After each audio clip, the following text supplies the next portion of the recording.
విశాఖపట్నం సిరిపురంలో మాజీ MP MVV Satyanarayana చేపట్టిన నిర్మాణాల్లో social welfare చెందిన 100 కోట్ల భూమి ఆక్రమణలు ఉన్నాయని సంచలన ఆరోపణలు చేసిన జనసేన మాజీ కార్పొరేటర్ మూర్తి యాదవ్ మనతో ఉన్నారు. ఆయన అడిగి మళ్ళీ తెలుసుకుందాం. సార్ చెప్పండి, ఈ ఆక్రమణలో సోషల్ వెల్ఫేర్ భూములు ఎంతవరకు ఉన్నది, దాని విలువ ఎంత?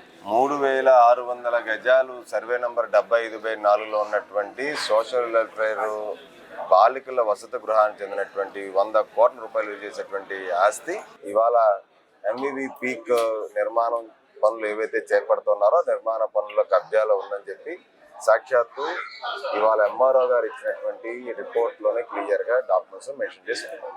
కాబట్టి నిర్మాణ పనులని తక్షణం నిలిపివేయాలని చెప్పి, ప్లాన్ ఎటువంటి పరిస్థితులు ఇవ్వకూడదని చెప్పి, సోషల్ వెల్ఫేర్ ఆస్తిని పరిరక్షించాలని చెప్పి, సోషల్ వెల్ఫేర్ స్థలానికి కూడా అక్రమంగా టీడీఆర్ జారీ చేసిన దాంట్లో భాగంలో కాబట్టి టీడీఆర్ని క్యాన్సిల్ చేయాలని, పూర్తి స్థాయిలో ఎంవివి పీక్ పనులు నిలిపేసి శాఖాపరమైన చర్యలు తీసుకోవాలి అధికారుల మీద చెప్పి డిమాండ్ చేస్తాం. అక్కడ ఎంవివి చేపట్టిన ఎంవివి పీక్ ఏదైతే అపార్ట్మెంట్ ఫ్లాట్ ఉందో దానికి జారీ చేసిన టీడీఆర్ విలువ ఎంత? టీడీఆర్ 63 కోట్ల రూపాయలు టీడీఆర్ అక్రమంగా జారీ చేశారు.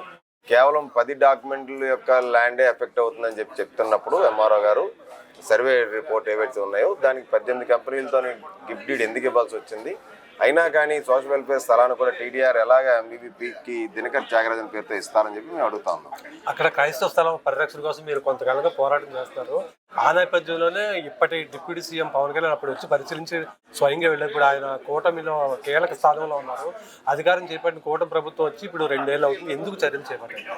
చర్యలు చేపట్టారు కాబట్టి నిర్మాణ పనులు వచ్చిన నిలిపేస్తా ఉన్నారు, నిలిపేశారు. ప్లాన్ ఎటువంటి పరిస్థితుల్లో దానికి సక్రమంగా లేకపోతే దేనికి కూడా ప్లాన్ ఇచ్చేది లేదన్నారు. లేదు, ఇప్పుడు ఖచ్చితంగా పవన్ కళ్యాణ్ గారు ఆయన పోరాట స్ఫూర్తి ఏదైతుందో దాంతో మేము పోరాడుతున్నాం. ఖచ్చితంగా ఇవన్నీ నిలిపివేస్తాం. ప్రజా ఆస్తుల్ని, దళితుల ఆస్తుల్ని కాపాడితే సిబిసిఎన్సి చర్చ ఆస్తుల క్రయ విక్రయాలకు సంబంధించి ఎలాంటి అవకతవకలు బయటపడుతున్నాయి? చాలా డాక్యుమెంట్స్ ఉన్నాయి, కొన్ని డాక్యుమెంట్స్ వచ్చినాయి. ఇంకా ఆ డాక్యుమెంట్స్లో అద్దులు వేరు, అసలు వీళ్ళకి ఉన్న పేరెంట్ డాక్యుమెంట్ అద్దు వేరు, ఫిజికల్గా అక్కడ ఉన్నటువంటి అద్దులు వేరు. ఇవన్నీ కూడా పూర్తి స్థాయిలో పరిశీలించిన తర్వాత ఈ డాక్యుమెంట్స్ అన్ని కూడా త్వరలో రద్దు చేయబడతాయి. ఇప్పుడు ఈ నిర్మాణం వెనకాల డైరెక్టర్ విద్యుల్లత పాత్ర ఎంతవరకు ఉందని భావిస్తుంది? విద్యుల్లతే కదా మొత్తం ప్లాన్ పెట్టినప్పుడు కానీ ప్రెసెంట్ ఇప్పుడు ప్లాన్ ఆన్ గోయింగ్ కానీ ఇప్పుడు అంతా ఆవిడ చేతుల మీద నడుస్తుంది అంతా. ఇప్పుడు ఎంవివి పీక్లో ఫ్లాట్లు కొనొద్దని ప్రజలకి విజ్ఞప్తి చేయడానికి కారణం ఏంటి? ఎంవివి పీక్లోని అవి అక్రమ నిర్మాణాలు, ప్లాన్ అప్రూవల్ లేకుండా ఫ్లాట్లు కొనవేంటి, కోట్ల రూపాయలు పెట్టి మోసపోతారు కదా అమాయకులు.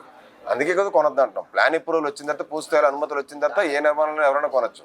కానీ ప్లాన్ అప్రూవలే రాలేదు అసలు. ఇంకా అది న్యాయ వివాదాలు ఉన్న యాజమాన్యకులు, అది కాకుండా ప్రభుత్వ స్థలాన్ని కబ్జా చేసి కడుతున్నారు. మరి ఇవన్నీ ఉంటుండగా కొంటే కొన్న వాళ్ళు మోసపోతారు కదా.